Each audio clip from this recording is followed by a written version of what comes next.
author of One Rental at a Time. And this is your daily financial news for Monday, March 8th. And if you don't know already, today is a great day to make some money. And let's try to be just a little bit better than yesterday. That is something I'm trying to work into my talk track every day. Because again, I am someone who believes that the glass is half full. I believe there's opportunities everywhere. You just have to work for them, look for them, create them sometimes. So as I get started on this Monday morning, right, we are going to start our expert series here at 8 o'clock with Mr. Greg Dickerson. I want to call out a couple of things from yesterday's videos real quick. Looks like my videos on Sundays don't get a lot of views or don't get the normal views. That is totally okay. But I do want to call out a couple of them that are important. First and foremost, every Sunday I do my goals videos, which is basically a weekly look back. Really trying to just share with you that I'm still looking to get better, move forward, grow portfolio, things of that nature. In this Sunday's goal review, we celebrated students doing 4 deals. Last week, I think it was 7. This week is 4. That just means in the last 14 days, students have closed at least 11 deals. And a couple of things about that. First off, those are deal closings. I'm not tracking offers. I'm not tracking escrows. I'm tracking closings. And when I really go back to why we started this channel right here, it's because I wanted to help people take positive steps in their financial future. And I think I have finally figured out how to do that with my positive impact score. It all starts with YouTube views and then scales all the way down to students doing deals. So if you're a follower and you do a deal, please let me know. Leave a comment here. Hit me on Instagram. If you've read my book, my email's in the book. Send me an email. I'd love to count your deal closings every week. It's just fun to see. Next up, I don't usually talk about subscribers or followers on other platforms. I have removed that from my tracking sheet, but we're so close to 16,000 YouTube views. I thought I'd give that a shout out.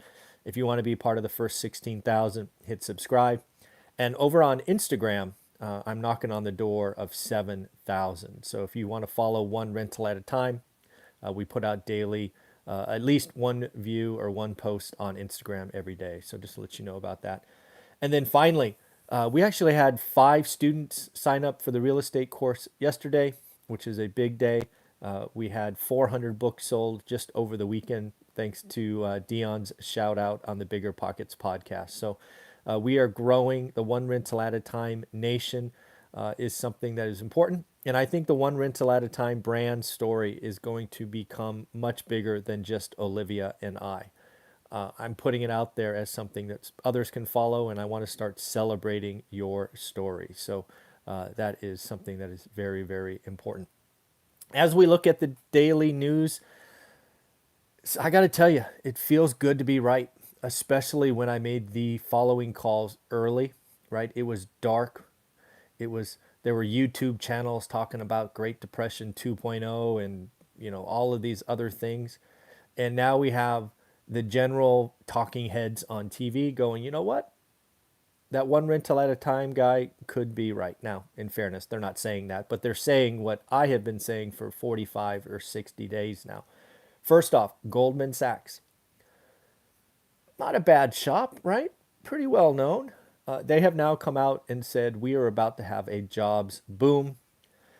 The unemployment, or what they are referring to as U3, could fall, get this, could fall all the way to 4.1% by the end of this year.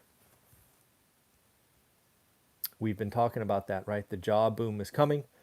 The hospitality industry is, generally speaking, fast to hire. And we are right at the end of this dark tunnel.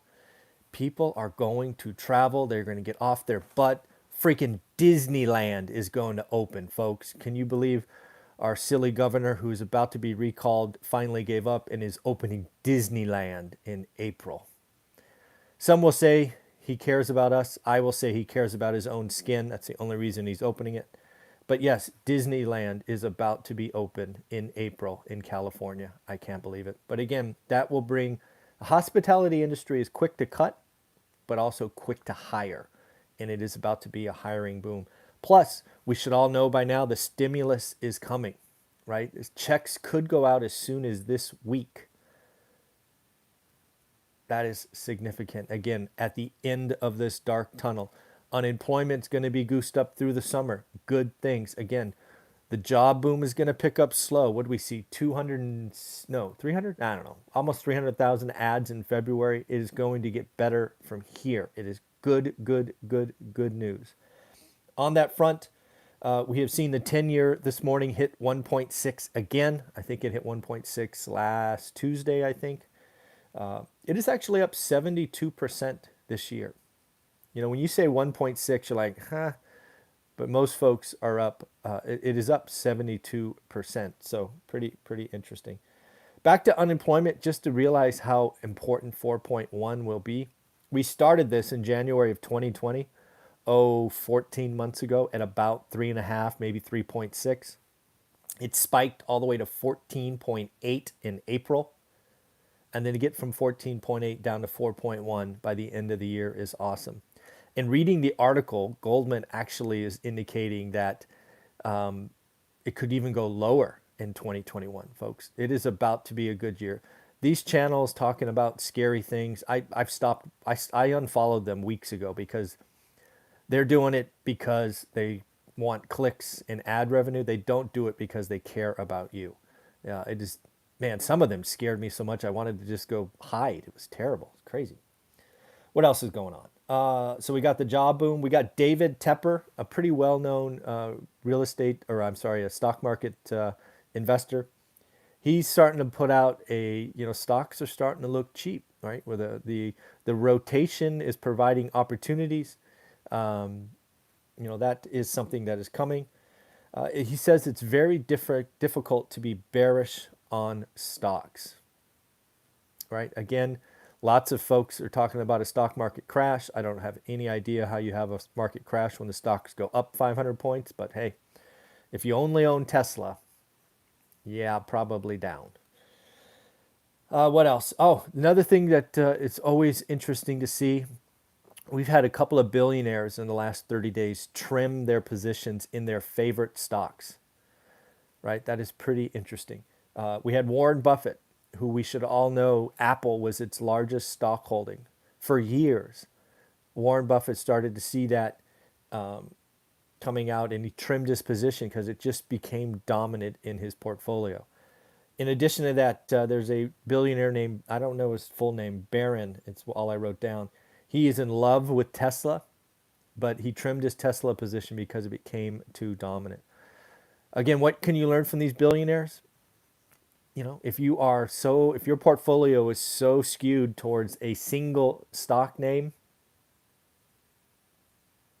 that is inherent risk, and that is something that they trimmed here recently before stocks came down. So it's interesting timing. Something I thought was interesting. Who would have guessed in the last 30 days Tesla and ExxonMobil would have done the following? Tesla has gone from 850 to 592 or 97, and Exxon's gone from about 51 to 60. So electric cars, EV, oil, as we know, went from 60 last week just to over 70 this morning. So lots of stuff going on. So if Goldman Sachs is right, what does that mean? Well, we've talked about it. That means consumers are about to start spending. What have we been talking about for 90 days? There's, what was it, like $1.6 trillion in excess savings? People about to spend, baby. They're going to spend. So that means I think inflation is there, at least based on broken supply chains.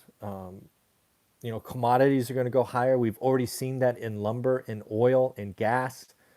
Kind of what's next. Copper, 8-year high. Just lots of going on. Mark Zandi, again, an economist, pretty well respected over there on the East Coast. He, again, must be following this channel. I'm kidding, of course, but it's just fun to be right. He's talking about inflation is dead ahead. He says the health crisis is winding down. Yep, we've been talking about that. Tons of stimulus coming. Yep, coming with that. Pent-up demand from consumers. Yep, talked about that.